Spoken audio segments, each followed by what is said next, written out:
இவ்வளவு நாட்டுல யார் இவரு, என்ன சம்பவம் இது, இந்தியாவில சவுத் இந்தியாவில யார் இவர் முக்கியமான ஆளா? இந்தியாவில் கிட்டத்தட்ட ஒரு 90 தூதரகங்கள் இருக்கு.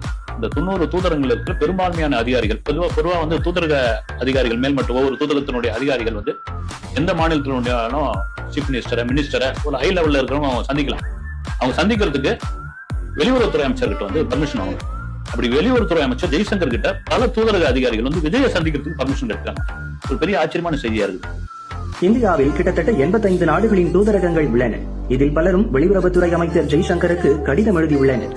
அந்த கடிதத்தில் நாங்கள் எப்படியாவது தமிழக வெற்றி கழகத்தின் தலைவர் விஜயை சந்திக்க வேண்டும், அதற்கான அனுமதி வேண்டும் என்று குறிப்பிட்டுள்ளனர். பொதுவாக இந்தியாவில் நடக்கும் பார்லிமெண்ட் தேர்தல், சட்டசபை தேர்தல் தொடர்பாக தங்கள் நாட்டின் அரசுக்கு இந்த வெளிநாட்டு தூதரகங்கள் ரிப்போர்ட் அனுப்புவது வழக்கம். அந்த வகையில் தமிழகத்தில் புதிதாக துவங்கப்பட்டுள்ள தாவிகாவின் கொள்கை என்ன, விஜய் முதல்வரானால் என்ன செய்ய போகிறார் என்பது தொடர்பான பல விவரங்களை அறிந்து கொள்ள வெளிநாட்டு தூதர்கள்